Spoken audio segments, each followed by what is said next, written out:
இப்போ ஒரு வீடு தேடிட்டு இருக்கேன்னு பெட்டரா ஒரு வீடு இப்போ சம்பளம் நல்லா கை நிறைய வாங்குறேன். ஸோ அதை கொடுத்து இப்போ ஒரு வீடு வந்துச்சுன்னா அப்போ கூட அன்பர்ஸ் மாதிரி வரமாட்டானா அப்படின்னு ஒரு இருக்கு.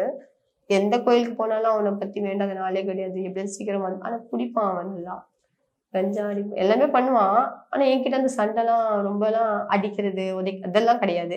சும்மா வாய் பேச்சுல சண்டை வருமே தவிர எங்களுக்குள்ள அந்த அடிதடி எல்லாம் கிடையாது.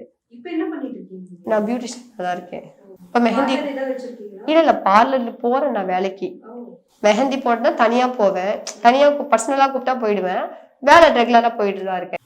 போயிட்டு இருக்கேன். மெஹந்தி நல்லா போறதுனால தனியா வீட்டாண்ட எந்த ஃபங்க்ஷனா இருந்தாலும் என்ன கூப்பிடுவாங்க போய் போட்டு வந்துடுவேன். பட் யாராவது உங்களை கண்டுபிடிச்சிருக்காங்களா? இல்ல யாருமே வந்து என்ன கேட்டதே கிடையாது. இப்ப ரீசனா இந்த விஜயகாந்த்ல நீங்க விஜய் கட்சியில இருக்கீங்களா? டிவிகேல இருக்கீங்களா? நான் எந்த கட்சியிலும் இல்லைங்க. அங்க போய் ஆடினேன். அது அவங்க எடுத்தாங்க. யூடியூபர்லாம் எடுத்தாங்க. நான் பேசினேன் அவ்வளவுதான். மற்றபடி வேற எதுவும் இல்லை அப்படின்னு சொன்னேன். போல நீங்க நல்லா ஆடுறீங்க, தைரியம் தான் உங்களுக்கு அப்படின்னு சொல்லுவாங்க. மற்றபடி சொல்வதெல்லாம் அவங்கன்னு சொல்லி இது வரைக்கும் யாரையும் எனக்கு கேட்டதில்ல. ஏன்னா அதுல நான் பொட்டு வச்சு ரொம்ப லீனா இருப்பேன். அடையாளமே தெரியாதுல பொட்டு வச்சு. இப்ப பொட்டெல்லாம் வைக்காம தானே இருக்கேன். அவங்களுக்கு தெரியலையா என்னன்னு தெரியல. இப்போ எங்களுக்கு என்ன ஒரு இதுன்னா நீங்க ஒரு 2014 வந்து 2016 அது போனதுக்கு காரணம் என்ன? இவர் விட்டு பிரியணும்னு ஒரே சந்தேகம்